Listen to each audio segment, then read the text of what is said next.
어제부터 한 주간 내내 끊이지 않았던 국제 뉴스가 있습니다. 우리 성도님들 다 보시고 또 들으셨겠지만 잠깐 한 2분 남짓 영상을 한번 보시겠습니다.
이미 여러 뉴스 매체들을 통하여서 많이 보셨겠지만 아프가니스탄에서 일어난 사태가 지난 한 주간 온 세계를 떠들썩하게 만들고 우리를 경악해 했습니다. 여러분 잠깐 두 장의 사진을 한번 제가 준비했습니다. 한번 이 두 장의 사진을 같이 보시길 바랍니다. 동일한 지역 국가입니다. 좌측에 있는 사진과 우측에 있는 사진 50년의 시차가 있습니다. 어느 게 50년 전이고 어느 게 현대인 것 같습니까? 네? 어느 게 현대이고 어느 게 50년 전인 것 같습니까? 흑백으로 보이는 부분이 50년 전 아프가니스탄 카불의 모습입니다. 그리고 좀 전에 보신 영상이나 오른쪽 사진이 지금 현재 카불의 모습입니다. 다른 부분도 있겠지만 여성들의 옷과 얼굴을 한번 보시길 바랍니다. 종교학자가 말하기를 종교 때문에 나라가 망한 대표적인 나라가 있다면 바로 그것이 아프가니스탄이다. 아프가니스탄이 어디에 있는 나라인가 하면 지도를 제가 준비를 했는데 한번 보시면은요, 아프가니스탄은 지금 빨간색으로 칠해져 있는 인도보다 좀 위에 좌측 윗부분으로 파키스탄이 있죠. 파키스탄과 인접한 국가입니다. 파키스탄과 우즈베키스탄과 이란의 국경을 맞대고 있고 중국은 아주 조금 오른쪽에 꼭 맹장같이 생긴 조그마한 충수같이 생긴 그 부분 끝이 중국과 맞닿아 있는 그런 나라인데 이렇게 보시기에 여러분이 나라가 큰지 작은지 잘 감이 안 잡히시겠지만 우리나라 남북한 합한 것의 3배 정도 되는 그런 면적을 가지고 있는 나라입니다. 대신에 인구는 우리 남한 인구보다 더 적은 3,800만 명 정도의 인구가 있는 산악이 많이 있는 그런 지역입니다. 수도는 카불이라는 곳이고요. 문제는 이제 탈레반이라는 이름을 아마 여러분 이번 주간에 많이 들으셨을 겁니다. 과거에도 들으신 적도 있으시고요. 제가 이슬람에 관한 강의를 하곤 할 때는 꼭 이야기를 했던 부분입니다. 2021년 8월 현재 아프가니스탄의 집권 세력으로 등장해 있습니다. 탈레반이라는 말의 뜻은요, 학생들 그런 뜻입니다. 학생들. 무슨 학생들이냐? 신학생들. 이슬람의 신학교를 마드라사라고 합니다. 마드라사. 아프가니스탄의 내전이 예전부터 많이 있어 왔는데요. 내전이 있을 때에 그 내전으로 인해서 생겨난 고아들이 많이 있잖아요. 이 고아들이 주로 파키스탄 쪽으로 많이 갔어요. 피해 갔어요. 국경을 마주하고 있는 면이 가장 넓기 때문에 파키스탄으로 넘어온 아프가니스탄의 고아들을 파키스탄에서는 받아가지고 이 아이들을 고아원으로 보낸 게 아니라 마드라사로 보냈어요. 마드라사라는 것은 이슬람 신학교인데 사실은 초등학교 과정부터 전 세계 이슬람 국가에 다 있습니다. 마드라사는 초등학교, 중학교, 고등학교를 거쳐서 대학 과정, 신학 과정을 공부시키는 그런 이슬람 학교예요. 그 국경선에 있는 이슬람 학교 마드라사의 졸업생들입니다. 마드라사의 졸업생들. 그들이 모여가지고 동창회를 한 것이 아니고 조직을 만들었어요. 그 조직이 바로 탈레반입니다. 그래서 자기들의 이름을 학생들이라고 불러달라. 그 마드라사에서는요, 철저한 꾸란 중심을 가르쳤습니다. 제가 이슬람 얘기를 할 때 늘 그런 얘기를 합니다만, 얼마 전에 우리 머리에 남아 있는 IS 이슬람 국가 다 없어지지 않고 아직 일부 남아 있거든요. 그리고 계속 지금 세력을 형성하고 있는데, IS의 전신이 알카에다고, 이 알카에다와 함께 탈레반이 아주 기초적인 역할을 했었습니다. 알카에다, 탈레반, IS 이들은요, 기독교로 본다면 합신입니다. 기독교의 합신, 이슬람의 합신입니다. 무슨 얘기냐면 기독교에서는 성경대로, 말씀대로 우리가 믿고 말씀대로 행하자라는, 성경으로 돌아가자라는 얘기죠. 이 탈레반이나 알카에다나 IS나 이 사람들은요, 꾸란으로 돌아가자. 이슬람이 너무 세속화됐다. 본래의 꾸란으로 돌아가자 라는 주장을 피는 사람들인데, 그런데 문제는 방법이 무력을 통해서. 왜냐하면 꾸란에서 그렇게 가르치고 있으니까, 무력을 통해서 하라고 가르치고 있으니까요. 공식적으로 탈레반은 이슬람 수니파의 한 부류입니다. 그런데 꾸란을 철저하게 지키다 보니까요, 스스로 모순된 말들을 아무 스승 없이 해요. 여자들은 반드시 여자 의사에게 진료를 받아야 된다. 절대 여자 환자가 남자 의사에게 진료를 받으면 안 된다. 여자 의사에게 가서 진료받아야 된다. 그런데 여자는 학교 가서 공부를 해도 안 된다. 그럼 여자 의사가 어떻게 만들어지죠? 그건 몰라요. 모르겠어. 근데 여자는 절대 학교 가면 안 돼. 공부하면 안 돼. 일 나가면 안 돼. 사회생활을 하면 안 돼. 반드시 밖에 나갈 때는 이 부르카라고 하는, 아까 좀 전에 사진 보신 거 있는데, 부르카, 머리끝부터 발끝까지 다 몸을 가리고 눈도 망사를 통해서만 보는 이걸 입고, 그리고 남편의 허락을 받고 가족과 함께 외출할 때만 여자의 외출이 가능하고, 그 이후에는 외출해도 안 되고 학교를 가도 안 되고 공부를 해도 안 되고, 병이 나면 여자 의사에게 반드시 진료를 받아야 되고, 결국은 뭐죠? 여인은 사람이 아니다라는 거죠. 그래서 좀 전에 본 영상처럼 그렇게 탈출을 목숨 걸고 시도하는 겁니다. 영상을 제가 보고 난 다음에 어제 뉴스를 또 보니까 아까 영상 속에서 기저귀 차고 미군이 한 손으로 이렇게 옮긴 갓난아기 있잖아요. 안에서 아빠를 만났대요. 공항 안에서 아빠를 만나서 어제 보니까 공항 안에서 지금 안전하게 지내고 있다 하는 뉴스가 또 있었습니다. 1969년만 해도요, 9월 아프가니스탄이 이 탈레반의 통치를 받고 있었습니다. 그러다가 2001년 9월 11일 엄청난 일이 있었죠. 2001년 9월 11일 미국 뉴욕의 쌍둥이 빌딩 테러 9.11 사태. 이 사건을 일으킨 사람이 알카에다의 지도자인데 빈라덴이죠. 오사마 빈라덴. 말씀드린 대로 알카에다와 탈레반은 아주 가까운 사촌 지간입니다. 그래서 이 알카에다가 아프가니스탄으로 도망해서 숨었어요. 탈레반의 본거지에. 미국이 그걸 알고 알카에다를 내어놓아라. 안 내어놓으니까 미국이 아프가니스탄에 전쟁을 일으켰습니다. 그래서 결국 오사마 빈 라덴을 죽이죠. 그리고서 탈레반을 쫓아냅니다. 쫓아내요. 미국이 그때부터 군인을 주둔시키며 지금까지 20년 동안 아프가니스탄을 지켜왔다 그래요.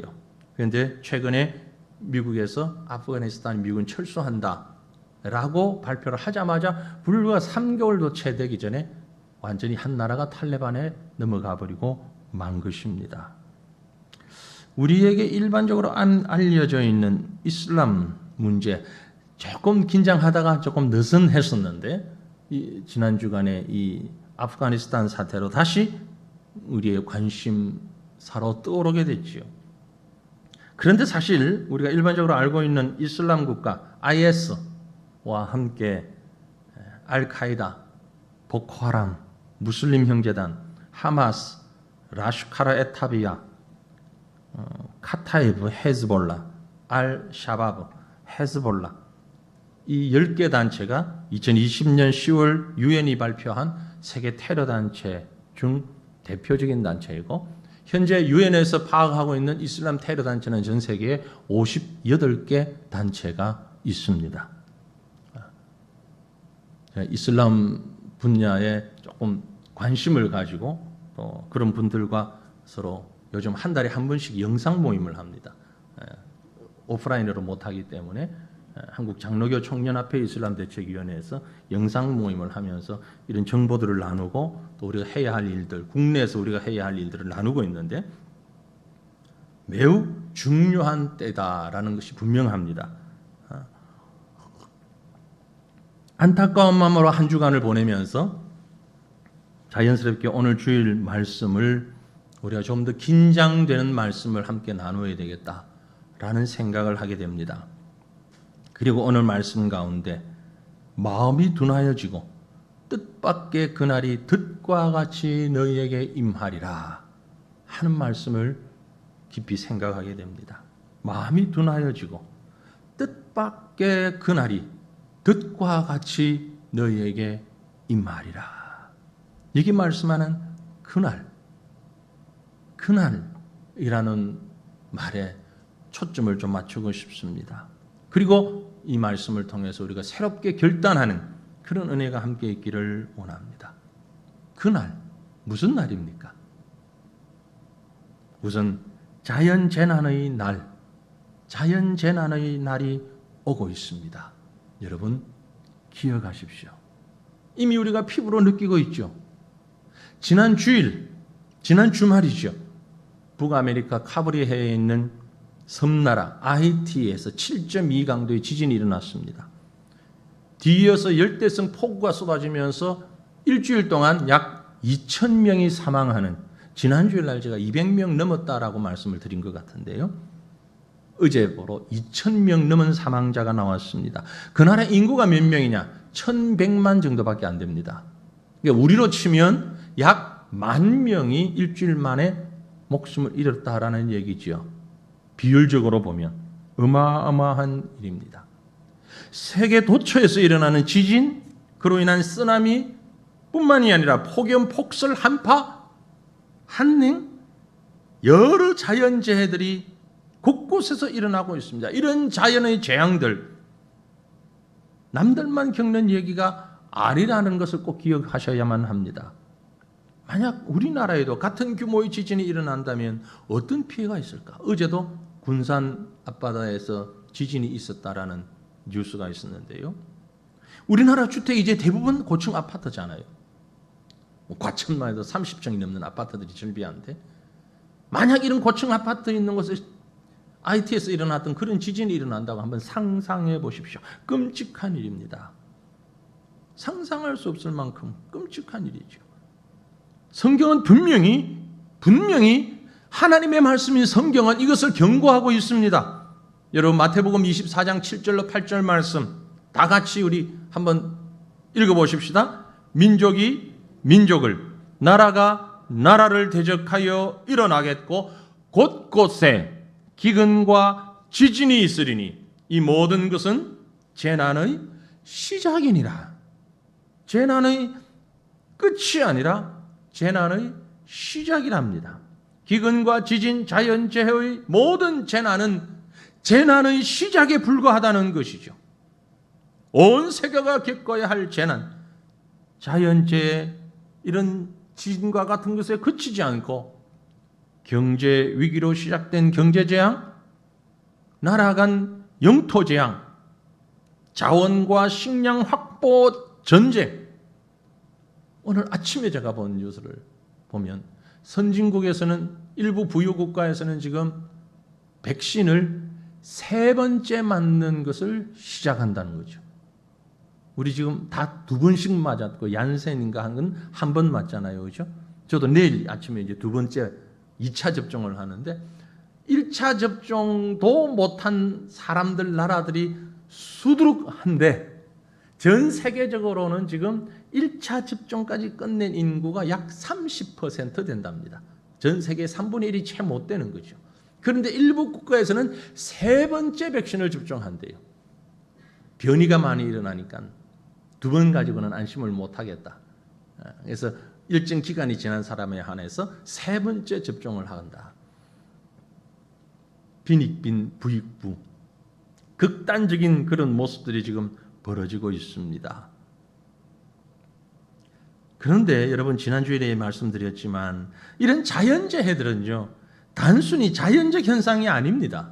인간의 무책임과 부주의로 인하여서 생겨난 인재가 원인이 되는 것입니다. 이건 과학자들이 한결같이 하는 말입니다. 그래서 이런 자연재해는 더 갈수록 대형화되고 신속화되어질 것이라고 입을 모으고 있습니다. 이제는 사람의 힘으로는 거의 막을 수 없을 정도의 대재앙, 바로 우리 곁에 와 있습니다. 그날이 왔습니다. 오고 있습니다. 어떤 날요? 두 번째는 영적 재난의 날입니다. 영적 재난의 날이 다가오고 있습니다. 앞서 언급한 자연의 재앙은 모든 사람들이 다 당하는 것이라면, 영적인 재앙은 신앙인들이 더 많이 경험하게 되는 재앙일 것입니다. 믿음을 가졌다는 이유로 당하는 재난입니다. 이른바 환난과 핍박, 말세 우리 성도들이 겪어야 할 무서운 재난이죠. 여러분, 마태복음 24장 9절에서 12절 말씀을 보겠습니다. 마태복음 24장 9절에서 12절 말씀 같이 읽어봅니다. 그때에 사람들이 너희를 환난에 넘겨주겠으며 너희를 죽이리니 너희가 내 이름 때문에 모든 민족에게 미움을 받으리라. 그때에 많은 사람이 실족하게 되어 서로 잡아주고 서로 미워하겠으며 거짓 선지자가 많이 일어나 많은 사람을 미워하겠으며 불법이 성함으로 많은 사람의 사랑이 식어지리라. 아멘. 그때가 언제입니까? 마지막 때에, 말세 때에. 너희는 누구를 얘기하는 거죠? 믿는 성도, 믿음의 성도들을 이루는 것입니다. 예수님 때문에, 마지막 때에 예수를 믿는다는 것 때문에 모든 민족들에게 미움을 받고 많은 사람들로부터 핍박을 받게 될 것을 말합니다. 그래서 많은 성도들이 실족하게 될 것입니다. 이미 우리 주변에 바짝 다가와 있습니다. 서두에서 언급한 아프가니스탄, 지금 현재 바로 이런 상황이 되었습니다. 물론 탈레반이 점령하기 전에는 그럼 평화로웠느냐? 그렇지는 않습니다. 그때도 대표적인 기독교 박해 국가 중에 하이 클래스에 있던 나라입니다. 며칠 전에 한 목사님이 카톡으로 동영상을 하나 보내주셨는데 차마 제가 그것을 여기서 틀 수가 없어요. 왜냐하면 모자이크 처리가 안 돼 있는 영상이에요. 모자이크 처리가 안 됐는데 기독교인을 쭉 세워놓고 총으로 한 명 한 명 그 자리에서 사살하고 난사하는 그런 장면이었습니다. 멀리 볼 것도 없습니다, 여러분. 불과 40-50km 떨어진 저 북한 땅에 엄청난 박해가 지금도 진행 중에 있습니다. 북한의 헌법 64조는 인민은 신앙의 자유를 가진다고 규정하고 있습니다. 하지만 겉으로 보면 종교의 자유가 있는 것 같지만 이미 그들은 1967년도에 김일성이 발표한 교화에서 종교는 미신이다. 그렇게 가르쳤습니다. 그 이후 지금까지 한결같이 신자들을 처형하거나 감옥에 수감시키고 있죠. 북한 선교단체들에 의하면 지금 현재 북한의 기독교인 숫자는 대략 20만에서 40만 정도로 추산하고 있습니다. 이런저런 이유로 중국이나 해외를 방문하다가 기독교를 접하거나 한국에서 송출하는 방송을 통해서 기독교인이 된 사람들이 많이 있다고 그러죠. 그래서 20만에서 최대 40만 정도의 기독교인들이 지금 치하에서 예배를 드리고 있다는 거죠. 그런데 그들이 붙잡히게 되면 엄청난 말로 표현할 수 없는 고초를 당하고 있다고 합니다. 탈출한 한 성도에 의하면 15일 동안 허리를 90도 구부린 상태에서 잠시도 일어서지 못하도록 만드는 그런 형벌을 주기도 한다는 거죠. 겨울에 옷을 다 벗기고 눈밭에 가게 하고 찬물을 끼얹는, 그래서 1시간 동안 몸을 세워놓고 온몸이 꽁꽁 얼게 만드는 그런 고통을 가하기도 한다는 것입니다. 여러분, 이게 바로 우리 가까이, 아주 가까이에서 일어나고 있는 일입니다.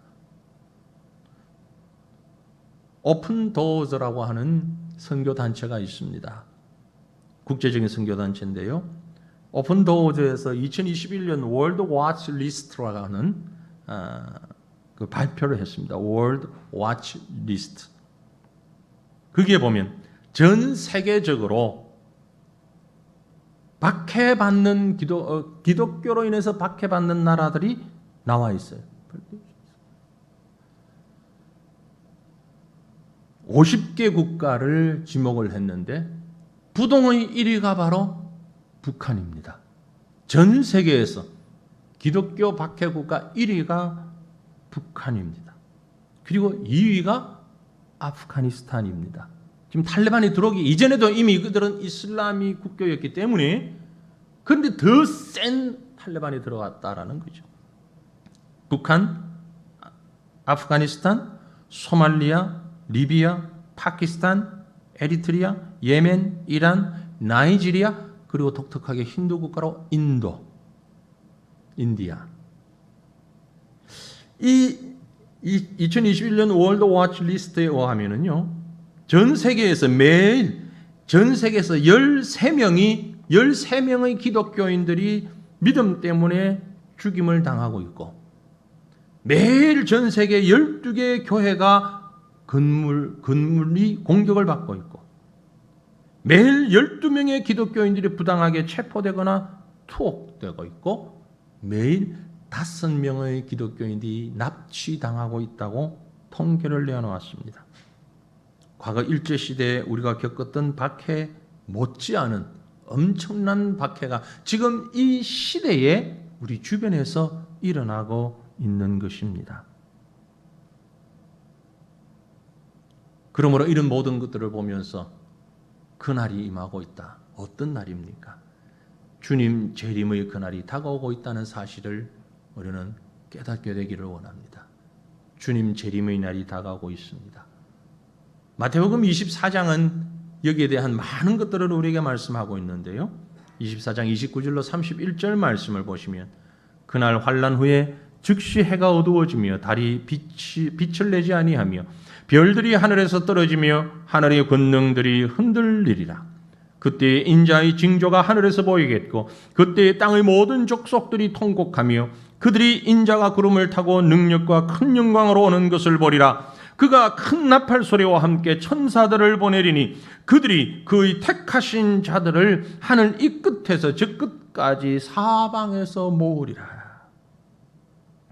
주님 재림에 대한 약속은 분명히 성경에서 명확하게 하고 있는 약속입니다. 명백한 진리입니다. 그런데 수년 전에 다미선교회를 비롯한 일부의 이단성 가진 사람들이 이단들이 재림에 대한 잘못된 설교를 하면서 한국 교회 강단을 흐트려 놓아가지고 강단에서 재림에 대한 설교를 하지 않는 이상한 분위기가 되어버렸습니다. 잘못된 것이죠. 성경은 분명히 말씀하고 있습니다. 주님은 재림하실 것입니다. 불신자들조차도 말하죠. 말세야, 말세, 말세야. 그러므로 우리는 준비해야 합니다. 이어지는 마태복음 24장 32절로 36절 말씀에서 분명하게 우리에게 말씀하고 있습니다. 무화과 나무의 비유를 배우라. 그 가지가 연하여지고 잎사귀 가래를 내면 여름이 가까운 줄을 아나니 이와 같이 너희도 이 모든 일을 보거든 인자가 가까이 곧 문 앞에 이른 줄을 알라. 이 모든 일을 보거든 인자가 예수님이 가까이에 곧 문 앞에 이른 줄을 알라. 내가 진실로 너희에게 말하노니 이 세대가 지나가기 전에 이 일이 다 일어나리라. 천지는 없어질지는 몰라도 내 말은 없어지지 아니하리라. 믿습니까? 분명히 주님 말씀하셨습니다. 그러나 그날과 그때는 아무도 모르나니 하늘의 천사도 아들도 모르고 누가 안다? 오직 아버지만 아시느니라. 여러분 따라하십시오. 이 모든 일을 보거든 인자가 가까이 문 앞에 이른 줄 알라. 믿습니까? 믿기 싫어도 믿으셔야 됩니다. 왜? 하나님의 말씀입니다. 그러나 그날과 그때는 아무도 모른다 하셨어요. 하늘의 천사도 모르고 아들도 모른다고 하셨어요. 이단들은 자기들이 안다고 큰 소리를 쳐요. 그러니까 이단이죠. 천사도 모르고 아들도 모른다고 분명히 말씀에 못 박아 얘기했는데 내가 안다 그러고 언제 예수님 오신다 그러니 이단이지요. 분명한 것은 하지만 주님이 다시 오십니다. 오늘의 말씀 가운데 가장 중요한 부분이 이제부터입니다. 그러면 우리는 어떻게 준비해야 합니까? 자연재해, 인간들이 만든 여러 가지 제도적인, 정치적인, 사상적인, 심지어 종교적인 수많은 것들로 인하여서 이 마지막 때가 다가오고 있고 말씀도 분명히 그렇게 말씀하고 있는데 그러면 우리는 어떻게 그날을 준비해야 하겠습니까? 먼저 진리의 말씀에 대한 믿음으로 대비할 수 있기를 바랍니다. 믿음으로 이기셔야 합니다. 누가복음 21장 31절 이후의 말씀을 보면 이와 같이 너희가 이런 일이 일어나는 것을 보거든 하나님의 나라가 가까이 온 줄 알라. 내가 진실로 너희에게 말하노니 이 세대가 지나가기 전에 모든 일이 다 이루어지리라. 천지는 없어지겠으나 내 말은 없어지지 아니하리라. 마태복음의 말씀과 유사한 말씀을 하고 있습니다.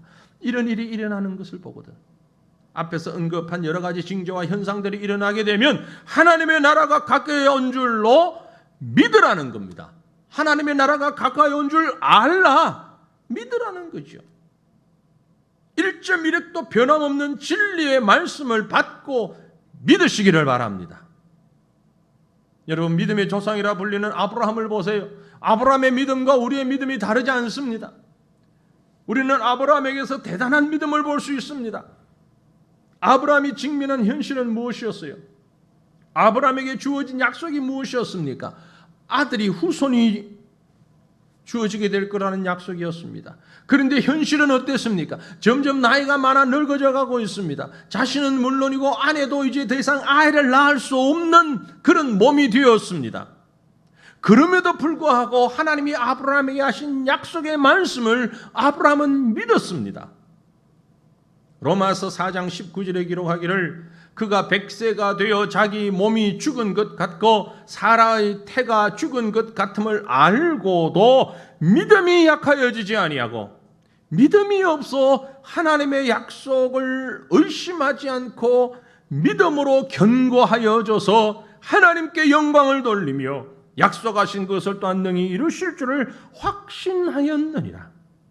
그러므로 그것이 그에게 의로 여겨졌느니라. 하나님의 약속을 의심하지 아니하고 믿었습니다. 무슨 약속요? 후사가 주어질 것이라는 약속. 그런데 이 믿음을 가진 아브라함이 인간적인 생각을 하게 되죠. 하나님, 제가 좀 도와드릴게요. 내가 하나님 약속 믿어요. 예, 하나님 후사를 주신다고요? 아멘, 믿습니다. 근데 하나님도 지금 막막하시잖아요. 제가 좀 도와드릴게요. 그래서 87세 때 하가를 취합니다. 그래서 아이를 낳아요. 그 아이가 누굽니까? 이스마엘이잖아요. 하나님이 13년 동안 침묵하십니다. 그리고 100세가 되던 때에 말씀하십니다. 아니, 사라의 몸에서 나와야 내 후사가 될 것이다. 하나님이 그때 허락하셨습니다. 사랑하는 성도들이여, 믿음은 환경이나 여건에 흔들리지 않는 것이 믿음입니다. 여러분, 하나님을 도와드리려고 하지 마십시오. 하나님의 방법대로 하십니다. 자기 방법 가지고 그게 하나님의 뜻이라고 핑계하지 마십시오. 정신 차리고 굳건한 믿음으로 온전히 서는 것, 이것이 바로 하나님을 의지하는 믿음의 모습입니다. 이 마지막 때 저와 여러분이 갖춰야 할 가장 기본적인 것은 바로 이 믿음입니다. 또한 두 번째로는 스스로 조심해야 합니다. 어떻게 준비해야 할까요? 조심해야 합니다. 본문 34절 말씀입니다. 누가복음 21장의 34절 말씀에 너희는 스스로 조심하라. 그렇지 않으면 방탕함과 술 취함과 생활의 염려로 마음이 둔하여지고 뜻밖의 그날이 덫과 같이 너희에게 임하리라. 조심하라 하셨습니다. 나는 괜찮겠지. 나는 괜찮겠지 하지 말라는 거지요. 방탕하게 되고 세상에 취하게 되고 생활의 염려로 마음이 둔하게 되고 마음이 둔하게 될 때에 그날이 덫과 같이 임할 것이다. 여러분, 덫 뭔지 아십니까? 생각나십니까? 예전에 집집마다 쥐덫 기억하시나요? 쥐덫 있었죠. 그죠? 뭐 이렇게 모양이 여러 가지 있는데 이 강철 같은 걸로 딱 만들어져서 그 끝에 쥐들이 좋아하는 음식을 하나 미끼를 달아놓죠. 쥐가 그걸 먹으려고 머리가 혹은 발이 딱 들어오는 순간 위에서 탁탁 하고 잡지요. 그게 이제 조금 발전이 되니까 그 다음에 넣은 게 뭐예요? 쥐 잡는 찍찍이. 기억나십니까? 약국에서 주로 팔았지요. 가게에서도 팔고 그 쫙 펴가지고 쥐들이 잘 다니는 길목에다 넣으면은 이 쥐들이 그 가운데 있는 그 냄새 맡고 가다가 탁 붙어버리면 떨어지지 않아요. 그래서 제가 기억하기를 초등학교 때는 쥐를 잡자. 그래서 사실은 쥐 꼬리 떼오라 그러지. 몇 마리 잡았는지. 왜 그런 짓을 애들에게 시켰는지 참 지금으로서는 이해할 수 없는 얘기를 하지만 그때 제일 많이 사용됐던 게 덫입니다. 덫. 여러분, 세상의 죄악과 이단의 형태가 바로 이렇습니다. 그럴듯하게 고소한 냄새를 풍기면서 유혹하지요. 경계해야 합니다. 믿음으로 깨어나야 합니다. 허무맹랑하고 전혀 설득력 없는 것 같은 그런 유혹에 빠지지 않도록 조심하시기를 바랍니다. 우리가 조심하지 않으면 빠질 수밖에 없어요. 가장 많이 유혹하는 게 우리 성경 공부하자라는 말 들으면 어떻게 해야 됩니까? 교회에서 말고 교회에서 어느 시간에 우리가 성경 공부한다 할 때는 열심히 나와야죠. 그렇지 않고 개인적으로 누군가 아는 사람을 통해서 우리 어느 목사님이 어느 선교사님이 잠깐 들어와서 안식년 하고 있는데 어느 목사님이 잠깐 목회를 쉬고 있는데 말씀이 너무 좋아 우리 같이 성경 공부 좀 하자 그러면 어떻게 해야 돼요? 안 가야죠. 안 가야죠. 그래도 억지로 가자 그러면 그래도 안 가야죠. 그래도 가자 그러면 그러면은 그 무슨 공부를 할 건지 교재를 좀 달라 그래서 저한테 가지고 와야 돼. 예? 그렇게 하셔야 돼. 그러면 분명히 얘기해. 아니야, 안 돼. 교재 없이 해. 그리고 요즘 목사님들이 영이 둔해서 잘 몰라. 목사님들이라고 다 아는 거 아니야. 그러면 100% 뭐다? 신천지다. 이단이다. 여러분, 무슨 프로그램이니 무슨 집회니 다른 곳에 기웃거리지 마세요. 하나님이 허락하신 본교에서 열심히 헌신하길 바랍니다. 걱정 말아요. 난요, 믿음이 확실하게 서 있고, 나도 성경도 읽을 만큼 읽었고, 나는 어디 가도 분별할 수 있으니까 문제 없어요. 그 사람이 문제야. 그렇게 말하는 그 사람이 제일 문제야. 아니, 신학자도 넘어가고, 목회자도 넘어가는 판에 뭘 자신만만하게. 절대 그런 생각하지 마세요. 오랜만에 한번 따라 합시다. 여러분, 저 따라 하십시오. 신천지는 이단입니다. 옆에 보고, 저 보지 말고, 옆에 보고, 서로 보고, 딱 눈 쳐다보고, 눈 딱 쳐다봐요. 신천지는 이단입니다.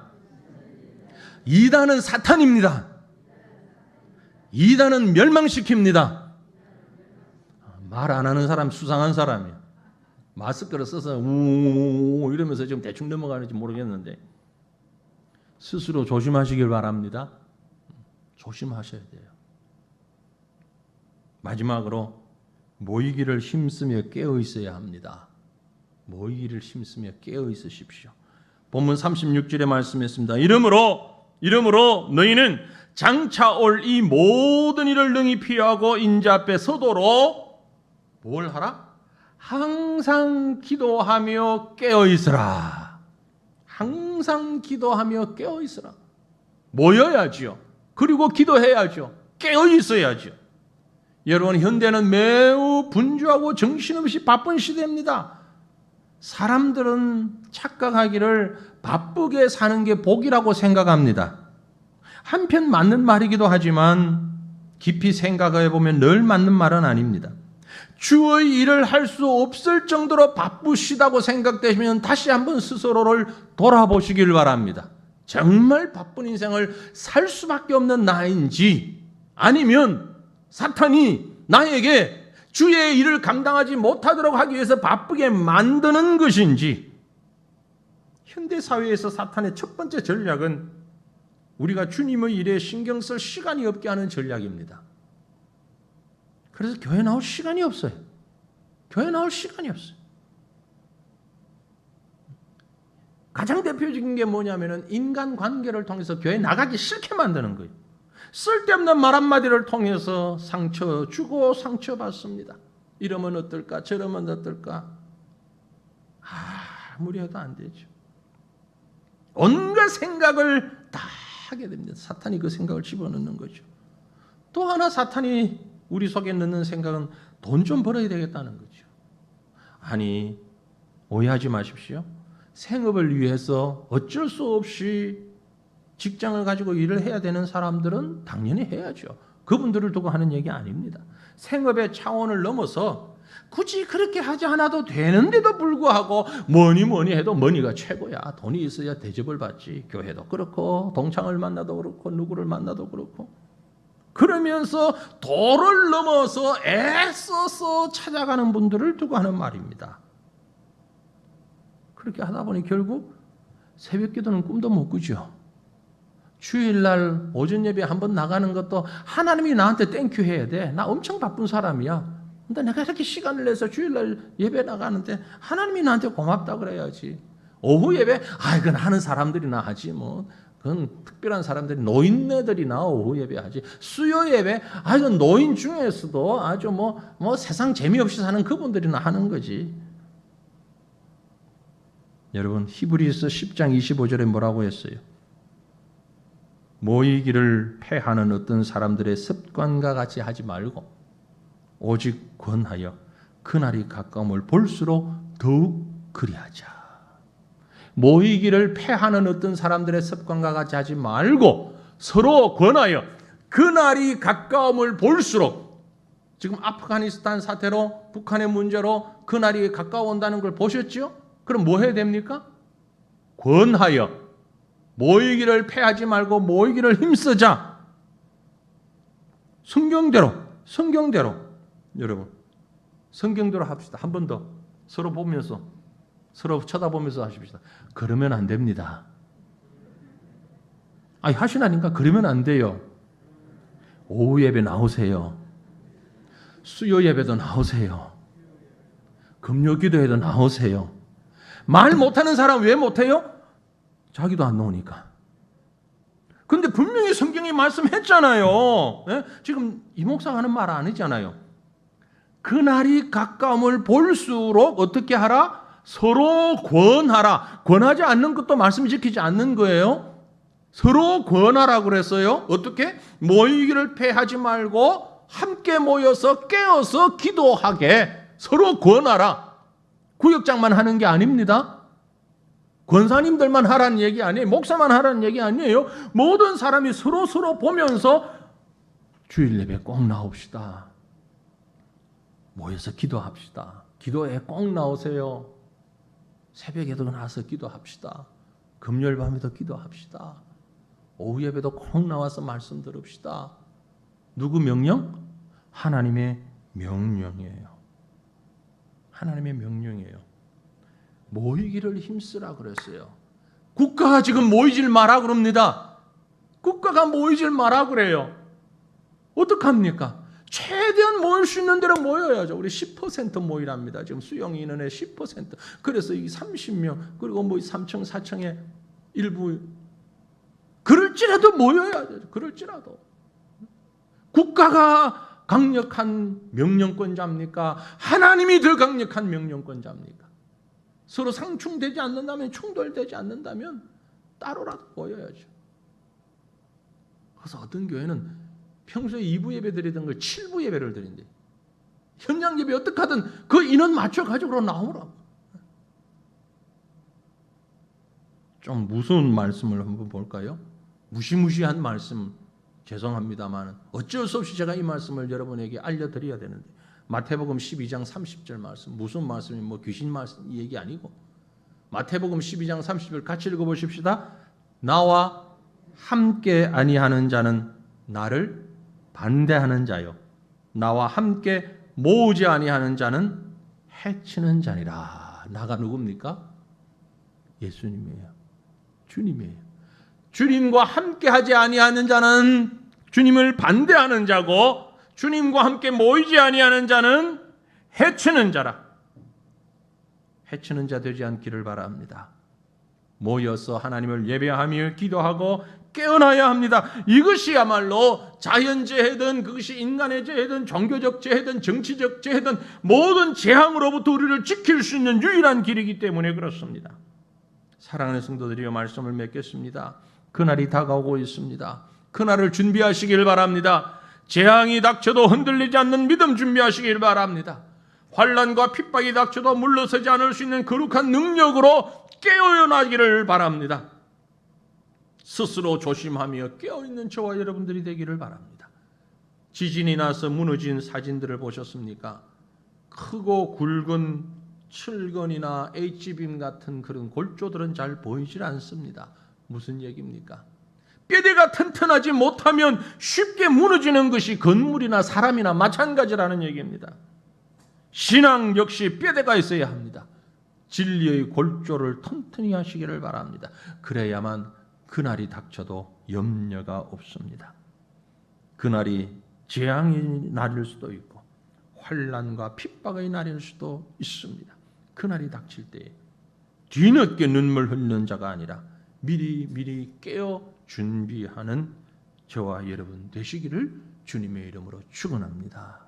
함께 기도하겠습니다. 우리 시간 참 두려운 마음으로 떨리는 마음으로